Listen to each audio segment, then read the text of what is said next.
Okay, everybody, pop quiz time. Let's see if you really know your One Piece. I really know my One Piece. Barry certainly knows his One Piece. But let's see if you know your One Piece. Okay, what is the strongest weapon in the entire One Piece story? Have at it. I know the answer. I'm just waiting to see if you have the answer, right? Okay. All right, you got your answer? Okay, well, if you selected Zoro's Enma, you're wrong. If you selected Mihawk's Yoru, sorry, try again, except don't because you're wrong. If you selected one of the ancient weapons, Pluton, Poseidon, Uranus, well, guess what? You're also wrong. That's right. If you selected a nuclear missile, then, well, you might be... Actually, that might be one of the ancient weapons for all we know. I don't know. Actually, that was a reference to an old school. That's why that's in there. Remember that old YouTube series? I think it was a Machinima series way back in the day called RuneScape Gods Exposed. Yeah, Gunthorian. Remember him? Yeah. A nuclear missile. Yeah, that's... Anybody? 2009, 2010? Where you at? Okay, cool. But anyway, no, that's not right either, okay? All right, you ready for the real answer? The real strongest weapon in all of One Piece? Basically infinite in its potential? Scrolls! Scrolls! Today, we will be talking about the Maki Maki no Mi, RAIZO'S devil fruit, also known as the scroll fruit. I dumped all the scrolls off camera. You can't see them. There are all the scrolls. What the hell's this thing? This is a tote bag, which isn't a scroll. Okay, so anyway, yeah, first off, I guess I should probably bring it up that, yeah, Raizo does in fact have a devil fruit. That was something that for a while it was kind of debatable. Like, it was confirmed when he was fighting against Kaido, because you could tell me he's a ninja from now until next year, but there's no way that just with mere ninjutsu skills alone, you would be able to summon a giant scroll that then absorbed a Boro breath from a Kaido duck dragon god and then forced it back and then blasted it in his face, okay? I don't care how masterful Raizo is, he could be the best damn ninja in all of One Piece and Naruto combined, okay? You gotta have something else going on in order to make the Boro breath reflection thing happen, okay? Which, by the way, was like the coolest scene, alright? That scene when all the scabbards are all just rushing Kaido and trying to deal as much damage as possible. They all get really cool hits in. You know, Izo takes out like his slicing bullets, Okiku does like the falling snow slashes, Nekomamushi and Inuarashi do their animal-themed attacks, ending it out, of course, with Denjiro, Kinemon, Inuarashi and Ashura Doji all doing the Odin two-sword style. I mean, all that stuff is really cool. Kawamatsu doing, like, the river slice, like the shock waves, that's really cool, too. But I gotta be honest with you, the coolest scene was when Kaido reared back to use a Boro breath, and Raizo is just like, I got this, I'm a ninja, and then summons a giant scroll, like, the size of, like, I was gonna say a skyscraper, I don't know if it was quite that big, the size of a 3 to 4 story bakery, and then absorbs the Boro breath, and then closes it in the scroll, does some hand sign bullshit, and then boom, wraps the scroll around Kaido, and just blasts it back at him, okay? That was a pretty cool scene, and it confirmed right then and there, oh yeah, I guess Raizo does have a devil fruit. But remember to keep in mind that, yeah, ninjutsu is a thing that exists in One Piece, and not just the kind of ninjutsu that was practiced in our world.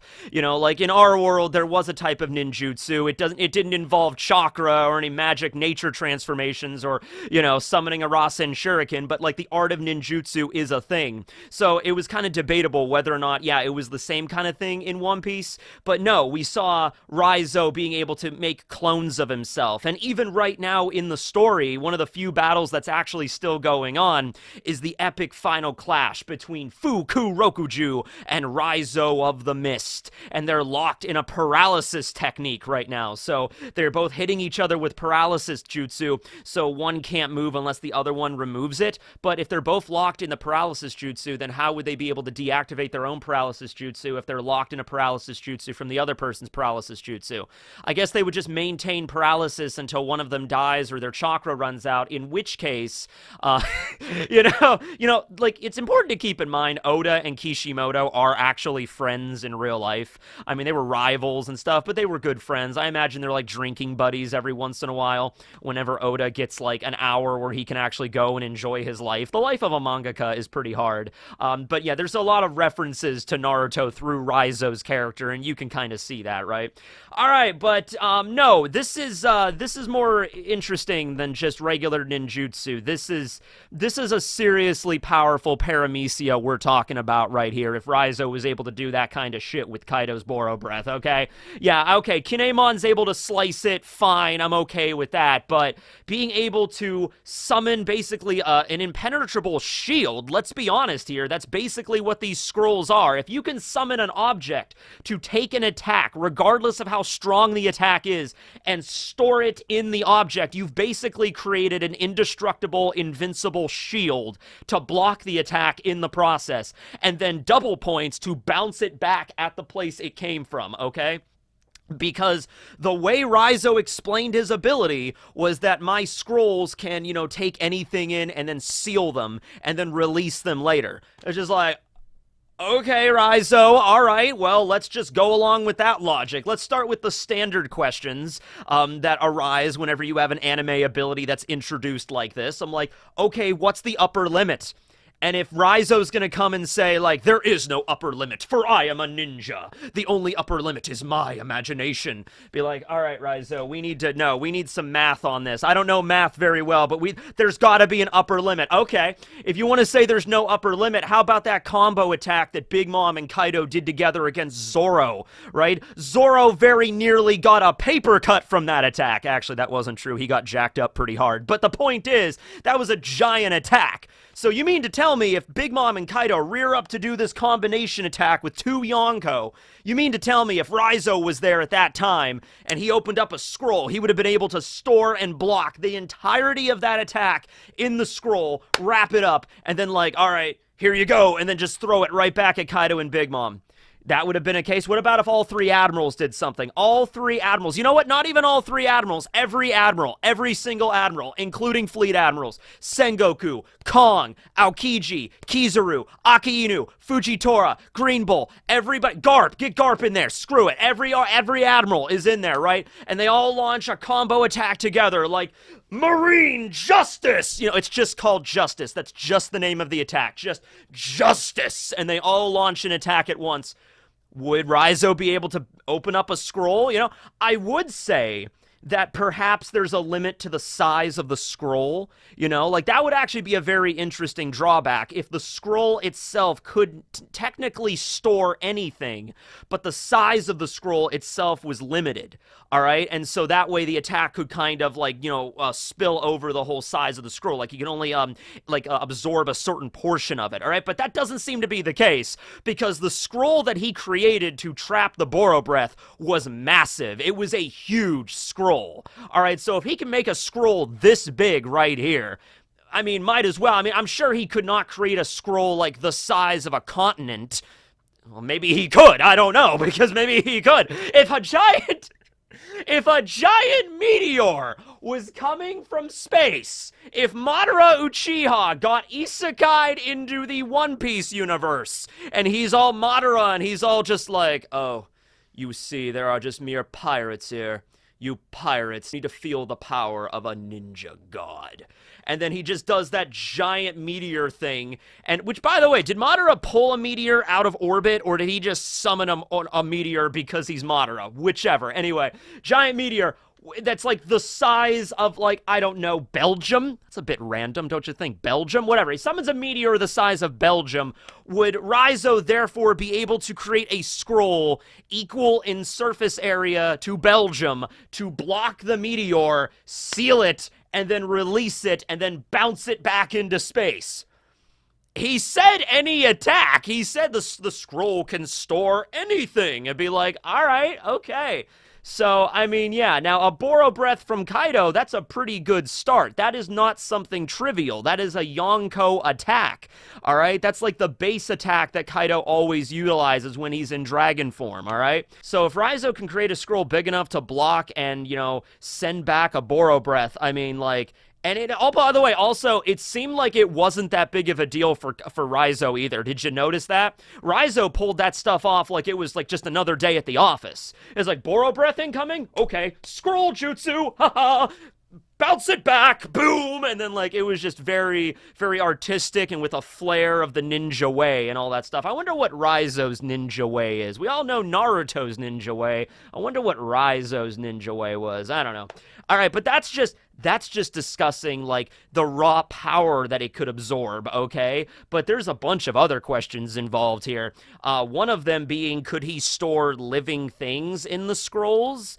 I'm just saying something like that would probably be massively useful if, like, your comrades were severely injured, you know, like Kinemon and Okiku are right now. It would actually be really convenient if Raizo could just walk up to somebody, take out a scroll, and then, like, you know, sealing jutsu, and then they get sealed in the scroll in, like, maybe not a drawing, because that's more like Kanjuro's thing, but we'll get to that in a second. Maybe like a script, or like there'll be like kanji written there, like Kinemon's name will appear in the scroll, and, like, you know, he has him sealed, and then he can release him like, Kuchiyose no Jutsu, I summon Kinemon! You know, Kinemon's like, oh, what's going on? I got sucked into a place with a bunch of frogs, it was weird. And he's like, oh, hello there, Raizo, thank you for saving me. Anytime, Kinemon. You know, like, is it something like that? Can he store people? Basically, we're talking about just the capsules from Dragon Ball at this point, which I'm okay with that as well. When I watched Dragon Ball as a kid, I always wanted the capsules to exist in terms of, like, a piece of, like, science fiction technology. Like, oh my god, think about how much more convenient our lives would be, right? Like, if you want to travel to another country and it's like, oh, okay, I want to travel to another country. Oh, but I have my car. I can't bring my car with me. Wait a second. Yes, I can. The new Hyundai Capsule Sonata. There you go. You know, that's the new, maybe, like, I hope by maybe the end of my life, maybe we'll have capsule tech, but I guess we'll just have to wait to see, all right? Anyway, could he store people in his scrolls? It's possible, I don't know, because here's the thing. When Raizo uses his Kagebushi no Jutsu, his shadow clone technique, guess what? It utilizes the scrolls.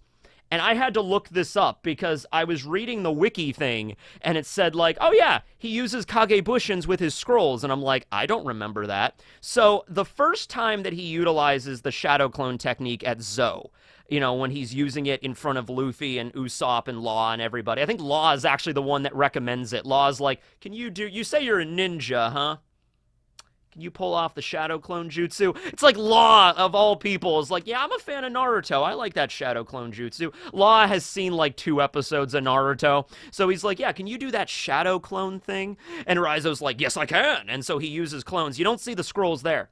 In chapter 1022, I think it is. It's the chapter where we see a very brief moment of Raizo fighting Fukurokuju, and Fukurokuju is using his secret technique, which is the earlobe cracker, which is a very devastating, like, ability. It could probably take down Sage of Six Paths Madara, you know, the earlobe cracker technique. You don't mess with that. But Raizo, in response to that, utilizes Kagebushin, and it's actually a little bit hard to see in the panel, but if you look under him, he actually lays out a bunch of scrolls, and then his clones pop out of individual scrolls. So, first off, because of the nature of the Maki Maki no Mi, one of the functions of that fruit is he doesn't need to have scrolls on him, like in Naruto, where they have to actually pull a scroll out of whatever. No, he can literally just poof, poof, like summon a scroll whenever he wants, okay? And so to use the shadow clone technique, he creates a bunch of scrolls, lays them all out, and then different clones of himself pop out of the scroll. How does that work? How does that work? Does he just take the scroll and just write his name on it? Like, clone Raizo. Clone Raizo. I mean, if that was the case, I mean, Raizo is like, when it comes to like preparation time, hey, who would win in a fight, Batman or Godzilla? How much prep time does Batman have? Who would win in a fight, Batman or literally every single superhero and supervillain from DC and Marvel Universe? Well, how much prep time does Batman get here, okay? It's like, I don't know, like a week? Oh, they're all dead. A week? You're giving Batman a week? Man, you give Batman 3 days and he'll be able to figure out a way to defeat every single villain in Galactus, Thanos, everybody. You know, he's Batman, for God's sake, right? You know, so it's like, yeah, I mean, I guess if you give Raizo enough prep time, I guess he could do anything. He could just make a bunch of scrolls that are like clone Raizo, and like, could he make clones of other people? Does it have to be limited to himself? Could he make a clone of Kaido?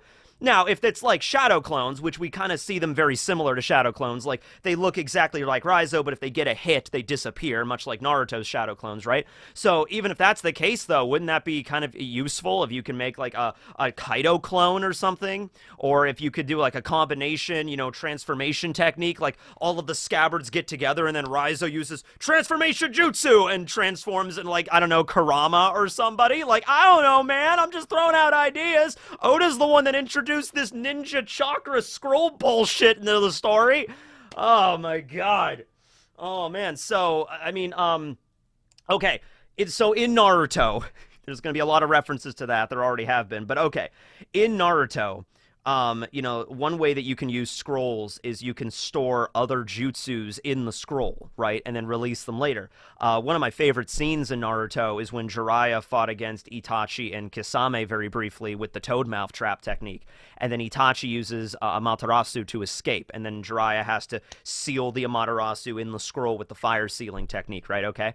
Which, by the way, never comes up again. It would be actually really interesting if, like, later on, like, Jiraiya gives the scroll to Naruto. He's like, here's the sealed Amaterasu if you ever want to use that against Itachi or Sasuke or somebody. That would have actually been really interesting to call back. But anyway, so, you know, we see that with Raizo. He's able to store different techniques. But would Raizo be able to, in theory, like, let's say, I don't know, like guns and stuff exist in One Piece. Let's say somebody takes like a bazooka or something and launches it at the scroll. I guess Raizo could store it in the scroll and it doesn't have to rebound right away like he used against Kaido. He could keep that in the scroll indefinitely, I guess, as long as he's alive, as long as he still has the devil fruit power. So in theory, Raizo could really be bringing the pain, and he could, once again, summon these scrolls whenever he wants. He doesn't have to have them on him, okay?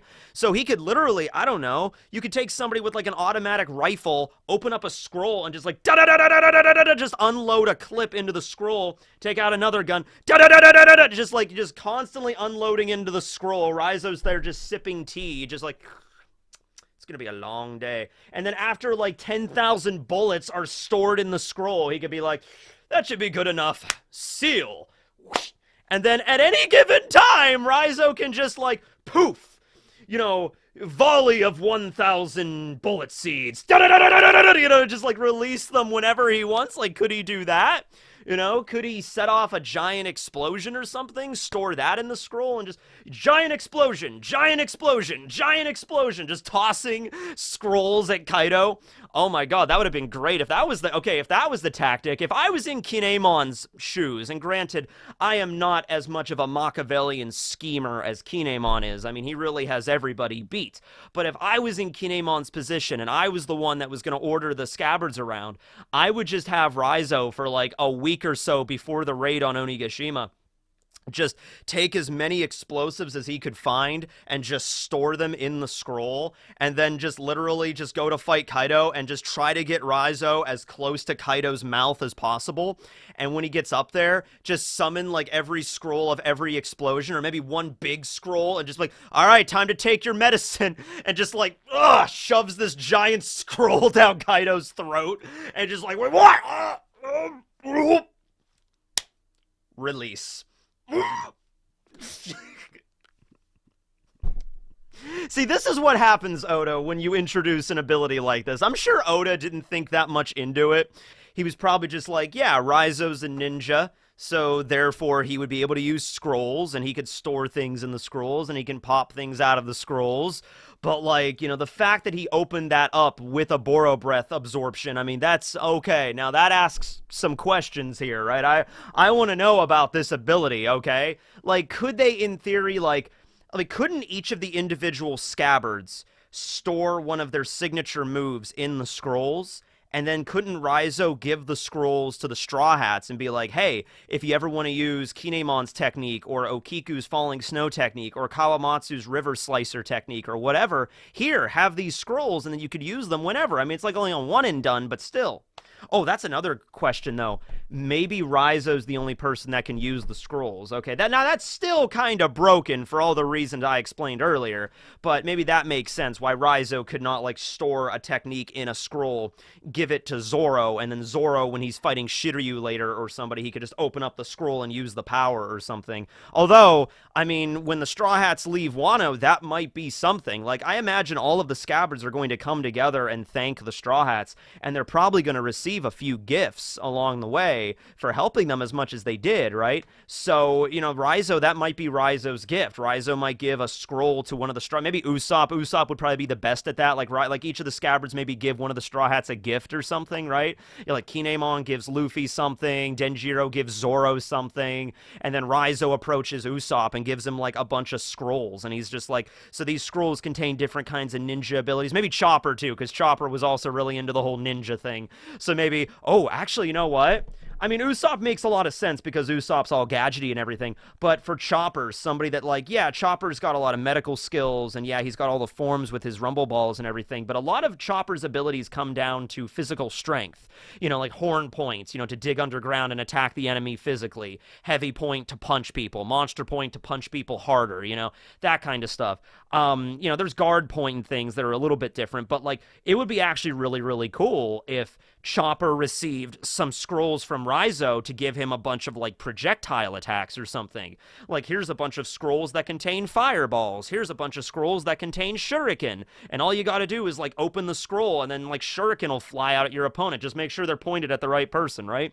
So that would actually be really interesting for either Chopper or Usopp to receive that gift from Raizo. And they wouldn't last forever. They wouldn't be infinite unless, oh, wait, can you store scrolls inside of other scrolls? Then you got the infinity hole problem. Oh, man. There's so many questions with this. Raizo, can we have, like, a special, like, chapter, like, after Wano, we have, like, a bonus chapter, like Raizo's Ninja Room or whatever, where he explains how his fruit works? Or can we get it in the One Piece magazine? Or can we get it in an SBS? There's somebody has to ask Oda this question. I am so confused right now, because this is either a relatively, like, let's say the limits of it are there's a maximum size of a scroll he can make. Maybe if he stores a really large attack like the Boro Breath, he can't use other scrolls. Maybe there's a limit there.